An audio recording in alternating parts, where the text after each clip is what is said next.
Today, we're going to talk about all the flaws that I found in Leica Q3 to date. After a few weeks here in Phoenix with it, and after going out to Holland, yeah, there's definitely some flaws. And for a $6,000 camera, that shouldn't be happening. Let's get it. Blaze like that take rock. Let me change plots while that bass knock. Well known with the bar, so they want to take shots. All right, guys, welcome back. Thanks for joining me. Please just consider subscribing. Pause the video, hit that sub button right now, and come back and then throw the thumbs up button. Dude, you guys are killing it. Keep doing that.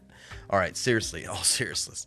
I'm finally over my little bug that I caught when I was in Holland. All right, so I've had the Leica Q3 for a few weeks now. I previously had the Q2, so I have some experience with Leicas, but I wanted to just discuss some of the flaws that I found, because it's easy to give your initial impressions and be like, this is a great camera, you should love it, everyone should love it, it does all the great things, it does this, it does that.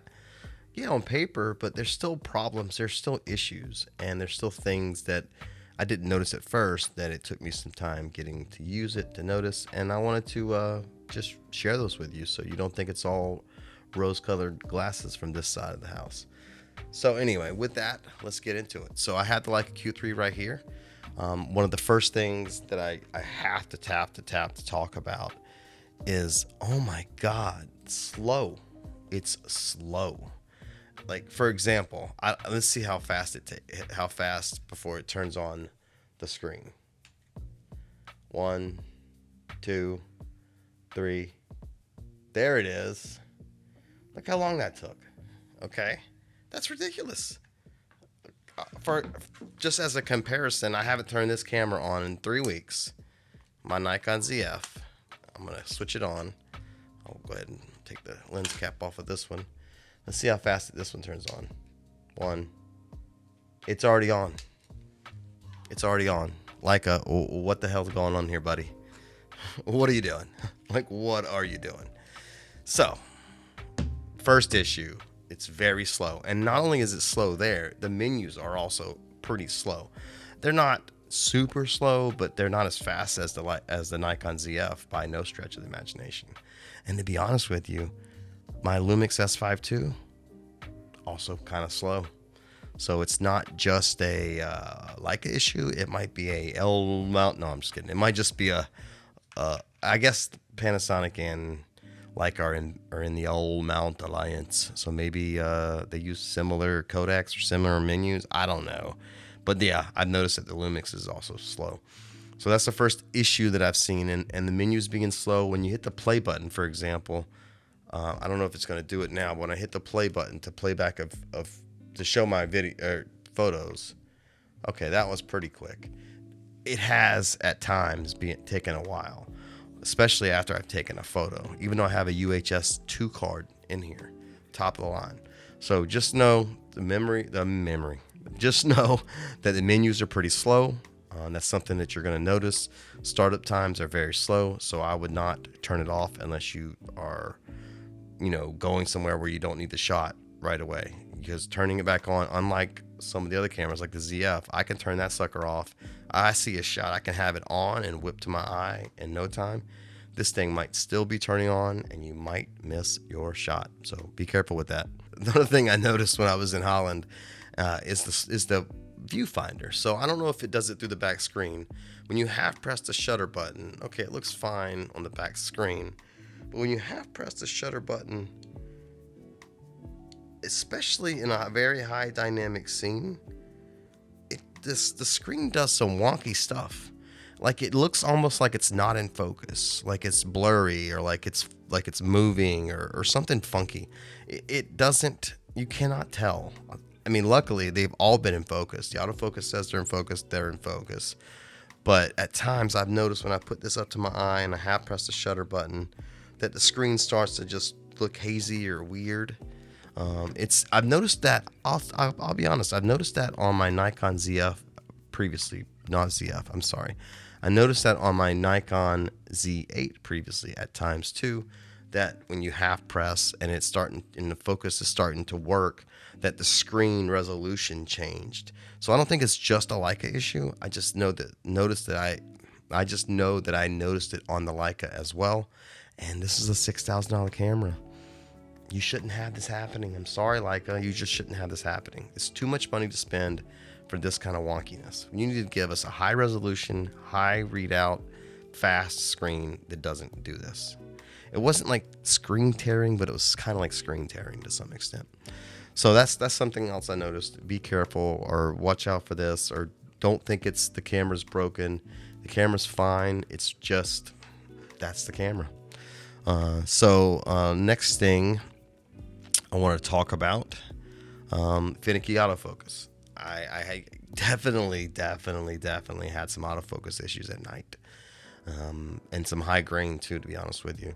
So it is a high megapixel sensor, and which means less light gathering capabilities because it's smaller pixels per square inch, because there's more pixels per square inch. So that has good and bad connotations. As I said, it's less light gathering but more resolution. So in daylight situations, you're going to find it's going to be a phenomenal camera that you can crop all the way in and get the highest resolution.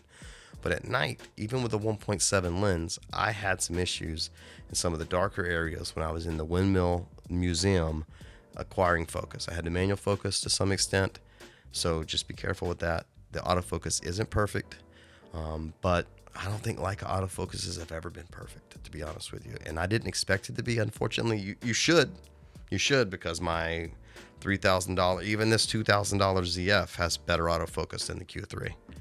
It does. There's no doubt about it. Don't argue with me. There's no arguing to be had.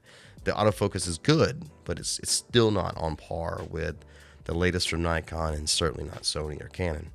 So I am still recording, and I like making sure every now and then, guys, I gotta check it out. I hate refilming stuff. And I don't have anything in my face. Let me wipe off everything again, just in case. Anyway. All right. So, I've talked about this in my initial impressions, Ergonomics.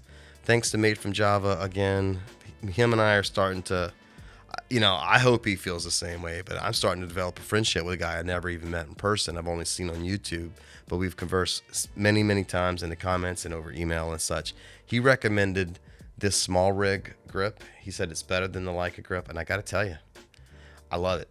I love it. With this small rig grip, I don't need anything else but a hand strap, and I'm able to carry this bad boy easily, no problems, just like the small rig grip.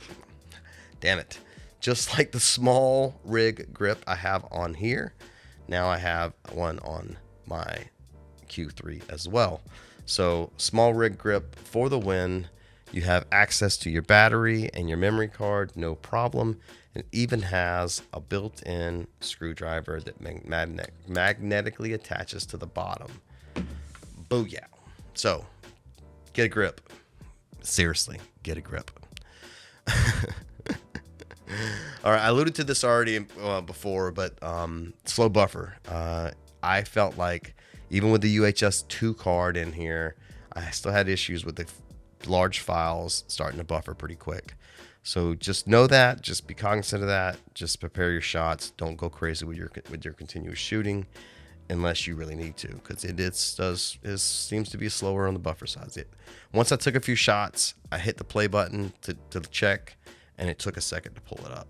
Whereas I don't have that issue with the 24 megapixel. I really didn't have that issue with the Z8, to be honest with you, but I'm trying to throw like a bone here and say that it's the large files. It's not that they're slow, but it's slow.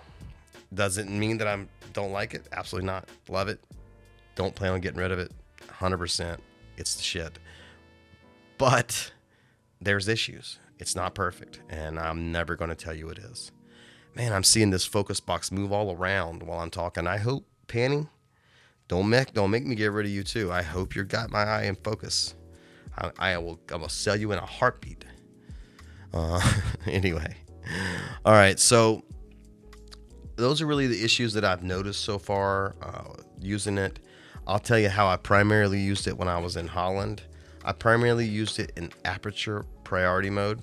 So I had the shutter speed set to auto. I set my aperture on the wheel here, and then I had this mapped to my exposure compensation, and I used auto ISO settings between 0 or 100 base ISO and 1600.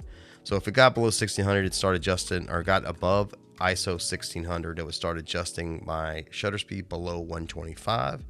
I set my shutter speed to be 1/125, and then set my exposure compensation to get the desired look. I did this after going to Phoenix and using highlighted weighted metering and seeing how dark the skies were.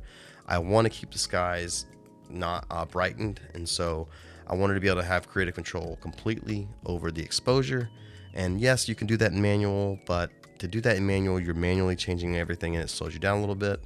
To use this feature and using a minimum shutter speed and an ISO range, and then adjusting your exposure compensation with this dial right here, it allows me to quickly make adjustments when I'm going in and out of light, which I was very much doing in Holland with the tall buildings. So that is how I use this camera, and I very much thought that to be a pretty useful way to use the camera, and to be quick about the adjustments.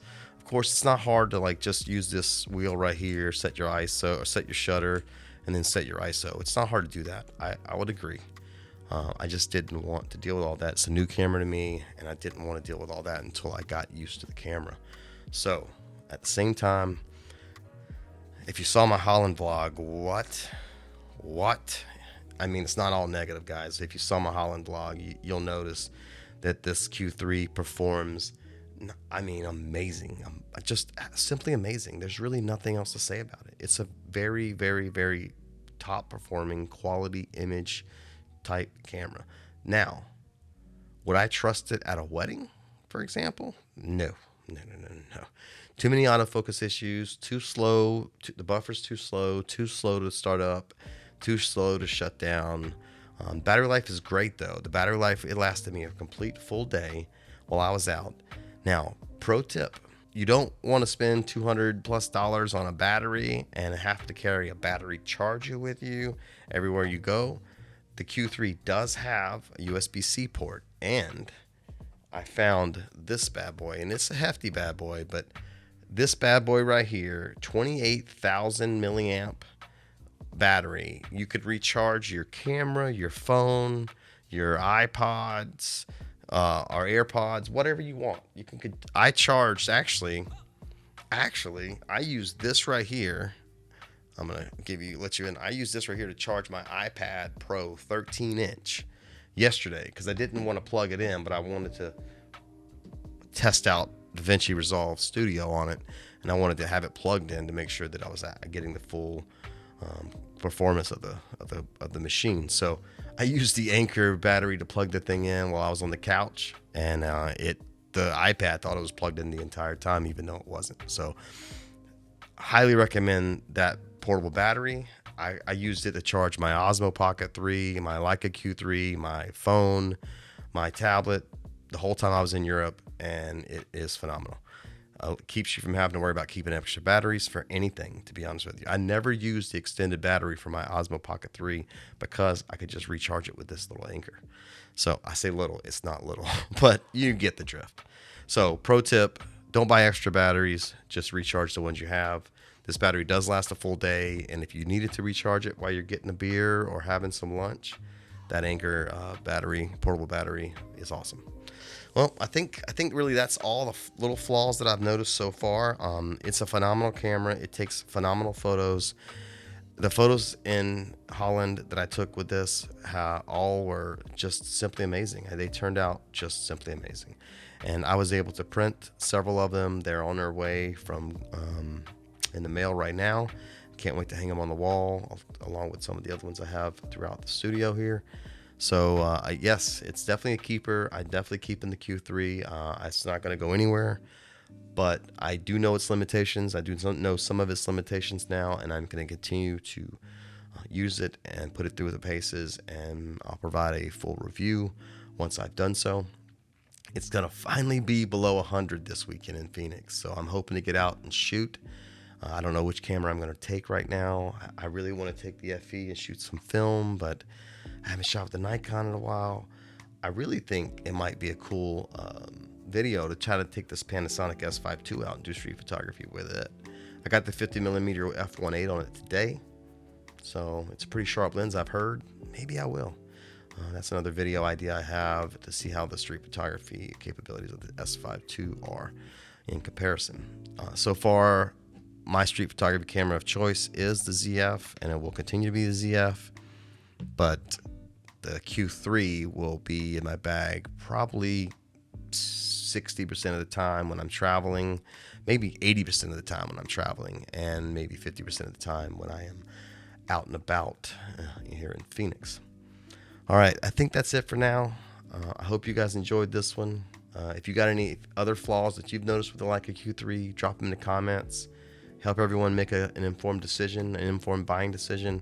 I'll tell you right now, you're going to get fantastic photos with a look that you cannot produce with any other camera with the Leica Q3 or any other camera brand aside from Leica with the Leica Q3. However, it is not all, sunshine and rainbows. It is not a perfect camera. There are a ton of flaws. And if I were to pick one up, if you were to tell me ZF or Q3, which one can you live with for the rest of your life? It's going to be the ZF, because the ZF has interchangeable lenses, obviously, but it's just faster, more reliable. It's got dual card slots, even though it's a micro SD. I can use it at a wedding. I've done it. I've used the ZF at a wedding before. Not an issue. I don't feel like I could rely on the Q3 for that. So anyway, I hope that helps. That's it for now. I'll catch you on the next one. I'll see you later. Peace.